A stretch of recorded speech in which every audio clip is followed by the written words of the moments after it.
Welcome back to the 10 Commandments of Leadership. This is where we do two main things, two primary objectives. Number one, we educate, equip, and empower emerging leaders with God thought leadership. And secondarily, what we do is we present current events and newsmakers in the light of best practices from the Bible. And what is the current news event? That is Wednesday. It's hump day. But more importantly, it is the first day of a new month. It is the first day of the fourth and final quarter of this calendar year 2025. And for those of you who work with and work for the government, it is the first day of your new fiscal year. So that has weight and has bearing as we move through trying to become better, more equipped, and more engaged and more empowered leaders. I read a recent Global English editing article that sparked today's message because it listed 10 toxic leadership habits. And what are they? Arrogance, mismanagement, ignoring feedback, procrastination, lack of empathy, overpromising, inconsistent vision, failure to listen, resistance to change, and neglect of growth. That list made me stop in my tracks. Why? Because as a recovering egoholic, I saw myself in that list. And more importantly, I realized how directly those 10 toxic habits parallel the 7 steps of egoholism recovering, a process that I've lived and a process that I am still living and still seeking to manage. So today, we'll explore the mirror between toxic leadership and egoholism recovering. Between toxic leadership and egoholic recovering. Here's the parallel breakdown between the 10 habits of toxic leadership from that Global English editing article versus our 7 steps of egoholism recovering. For example, the article talked about arrogance, and I pair that with our egoholism recovering step number 1, and that is to change lanes effectively, glance back quickly before driving forward. You see, ego swells when we forget where we've come from. However, glancing back keeps us humble. Here's another one. The article addressed micromanagement, which parallels with our step number 2. Dig deeply below the surface to uncover hidden truths, hidden treasures. Control stems from fear. Digging beneath the surface reveals the insecurities that are driving it. Next, ignoring feedback, the article talks about as a toxic habit. And we talk about it as step number 3, becoming an active listener. Leaders who refuse input shrink their impact, but listening enlarges trust. Try this one. Procrastination, parallel to our egoholism recovering step number 4. Grow up to be a child. Grow up to be a child. Children act without overthinking. Procrastinators delay because of pride or fear. Next, lack of empathy versus step 5, which says turn your bitter lemons not only into better lemonade, but finally into the best, which is lemon meringue pie. Hardship softens when processed or hardens us when it's ignored. Next, overpromising versus step 6, which is healing through revealing. When you hide flaws, you promise too much. Confession aligns words with reality. Here's another one. Inconsistent vision versus step number 7. Now that you know, go, elevate, and grow. Clear vision requires humility and forward momentum. And finally, failure to listen, resistance to change, and neglect of growth. These three together represent what I call ego inertia. Ego inertia. The antidote is recovering from egoholism each and every single day. So these 10 toxic habits aren't random flaws. They're symptoms of egoholism left unchecked. Now, let me be transparent. I don't speak about egoholism from some ivory tower.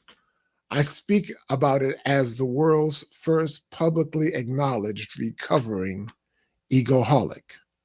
My spades, my SPAIDES, the shadows I carry are selfishness, procrastination, arrogance, impression mismanagement, disorganization, poor eye contact, and again, selfishness. These are my daily temptations. They are my hourly egoholisms. But based upon this article, two of my SPAIDES, two of my spades really jump out. That's procrastination and that's arrogance. Procrastination for me wasn't laziness.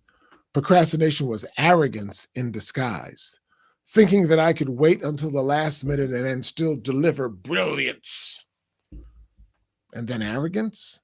Arrogance showed up in subtle ways, needing to have the last word, over-explaining, or refusing to accept feedback. The Global English Education article did not expose other people. It exposed me. But here's the good news. Through egoholism recovering, these spades no longer run my life. They ride with me, yes, but they don't drive anymore. They do not drive me anymore. Let me pause to give you two quick stories.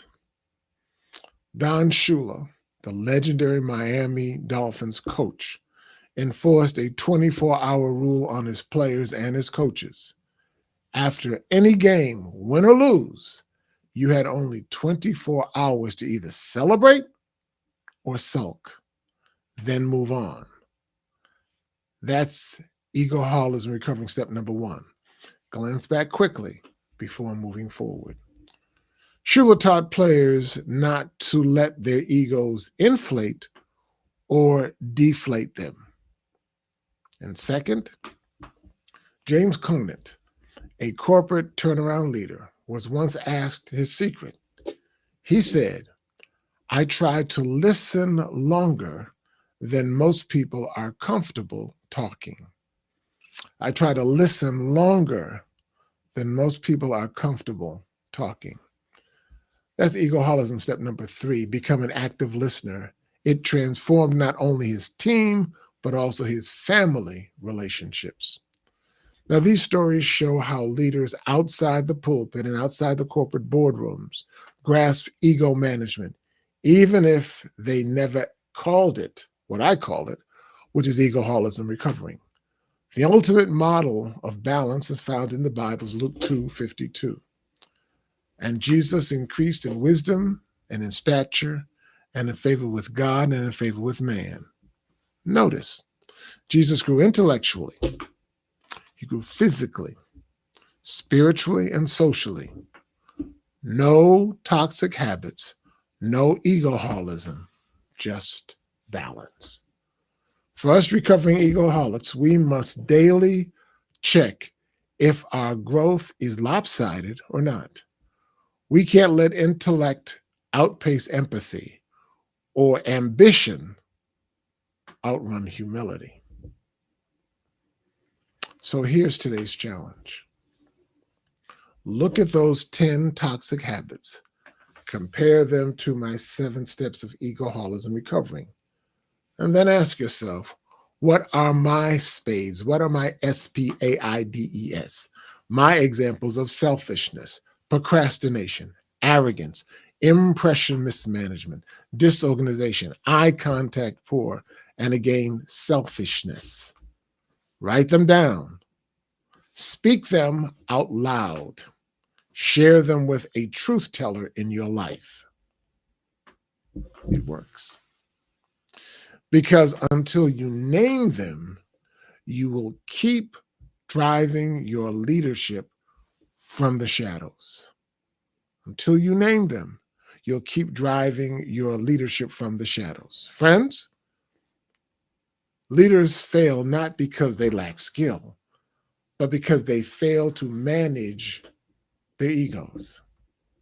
The toxic habits that we just read about are warning signs. The steps of egoholism are lifelines. And if Don Shula, if James Conant, and yes, even I, as a recovering egoholic, can grow through this, then so can you. Let's commit to it together.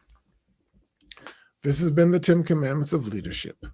I hope that you have enjoyed this presentation, and I hope that what it has done more than anything else is help to give you a jump start for this new day, but also this new month, this new fourth and final quarter of the year. And if you work for and with the government, give you a jump start for this first day of this new federal fiscal year. You can grow. You can reverse some negative trends in your life. You can reverse some of the toxic habits. I'm a living witness that it can work, but it is work.